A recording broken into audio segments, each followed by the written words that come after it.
Welcome back to Soul Knowledge, Season 2, Episode 1. You have been missed.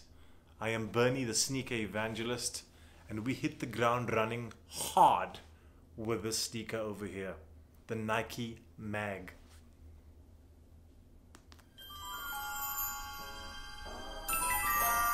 For you Back to the Future fans, this is going to be a special treat, and I can't wait to tell you more about this gem. Lot of love.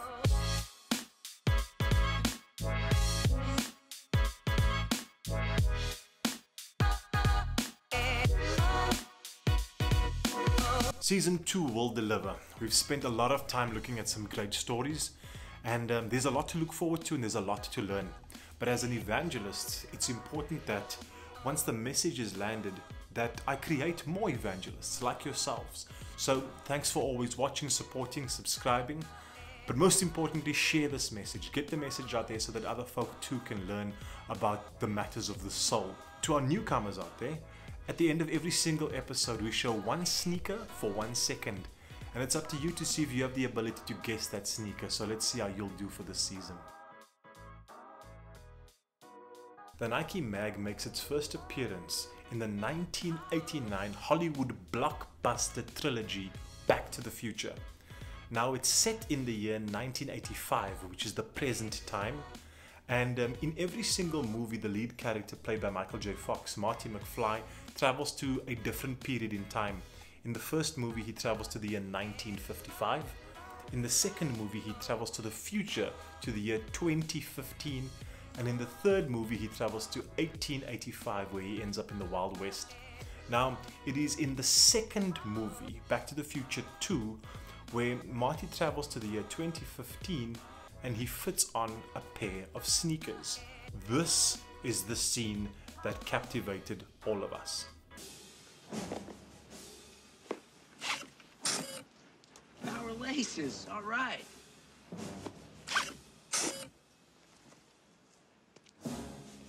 Now, when I first saw the scene, I was probably about either 9 or 10 years old. And when it hit me, I could not believe just how cool such a thing was. A pair of sneakers that literally just came alive on your feet, laced itself up, lights on, and it just blew me away. At that point in time, I didn't understand footwear branding. I mean, Nike didn't mean anything to that point in time, but it was a pair of shoes that just delivered such an impactful statement. And so many years later, when I considered what science fiction was in the 80s, for me to sit and have a look at a pair of sneakers and hold them in my hand today, to look through them, to understand how technology has moved forward. It is now post 2015, and I can still look at these sneakers and understand how cool the idea was of Tinker Hatfield, who was also the designer of the sneaker, and to just get a true sense of appreciation on how this went down. So let me break it down for you. When Nike had been approached to create a shoe of the future, Tinker Hatfield had considered one very important thing around what he believed the future of footwear would be like. A pair of sneakers that would respond to the wearer. The moment the feet are in the shoes, the shoe responds by either lacing up, lighting up. That was kind of the cornerstone of where the thinking was at. But Nike also had the opportunity to work with script writers. They had ideas of sneakers that could have anti-gravity properties, so it could levitate or it could stick to certain surfaces. Originally, that was the idea of how the hoverboard would actually also stick to Marty's feet. And it's with that in mind that the shoe was actually named Magnetic Anti-Gravity. Magnetic Anti-Gravity was then abbreviated into MAG, and that's how the shoe got its name. So the movie becomes a success.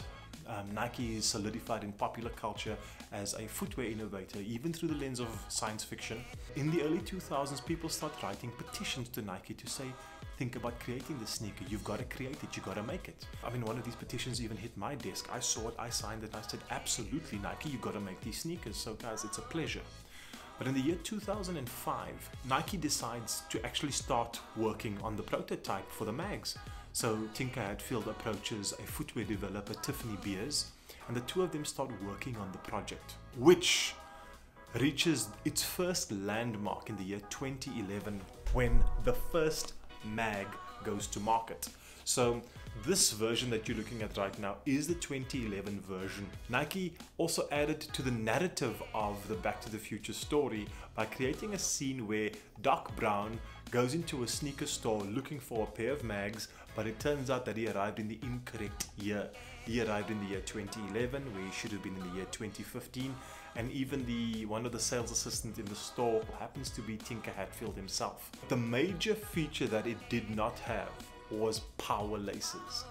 The upper was correct, the lighting technology was correct, but this one did not have power laces. And it would only be until the year 2015 that the first pair of power laces would arrive, but only to Michael J. Fox on the 21st of October. On the day he arrives in the movie Into the Future, Nike provides Michael J. Fox with a pair of these beauties over here, power laced, but it would be in the year 2016 that the rest of the market would be able to take a bite at seeing the full technology in action. As a side note, it was actually Tinker Hatfield who had the idea for saying the word power laces, as Michael J. Fox does in the movie. That's actually a Tinker line too. Power laces, all right. When looking at the packaging, you will notice it's the same color as the box which carried the plutonium in the first scenes of the first episode. A few other things which arrives in box is this over here. Now this looks like the number plate of the car in the second episode, and what's cool is over here this is actually 6453. That's actually the digits when you dial Nike. Nike is 6453 on a keypad, and then the number of the shoe. Remember I said 1500 pairs were out. This is number 0945, so this is the 945th pair out of 1500 that was available in the sequence. It also comes with this packaging, which is actually a drawings of Tinker Hatfield doing explanations on how to take care of the sneakers, and the most important direction is that these are not to be worn for any form of sports performance. It is a leisure shoe only. The first thing that strikes you when you have the mag in your hand is that it's actually quite lightweight. Given its bulky appeal, it does come across very lightweight, and that's largely due to its upper that's made of a very thick mesh. In the 80s, when Tinker had designed it, he'd actually glued the swoosh onto the mag, thinking that one day wouldn't it be cool if there was technology that would not use any stitching to get materials bound together. And wouldn't you know, that's a common part of Nike's design process nowadays, is to have no sewing in any of the upper to just minimize seams, and an idea that had actually just become a reality on the mag. Then beyond that, this is a polyurethane midsole across the mag, and the lighting has obviously been encapsulated within this midsole, and this is an electroluminescent outsole that this has actually got over here. So quite a flat outsole, but just nicely put together. Needless to say, these sneakers need a charge. This is the charger, and it's a split cable, one for the left and one for the right foot.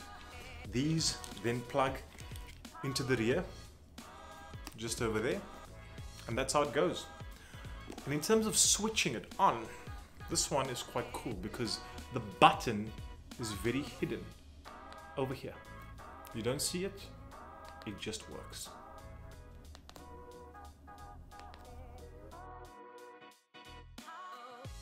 Now before we sign off, a massive thank you to Julian Frame, who has made these sneakers available to us for this episode of Soul Knowledge. These mags are part of his private collection, and it is an unbelievable collection that Julian is packing. So Julian, thank you. To all of you guys, you've got to follow Julian at Club1960 on Instagram and on Cross Trainer SA on Instagram too.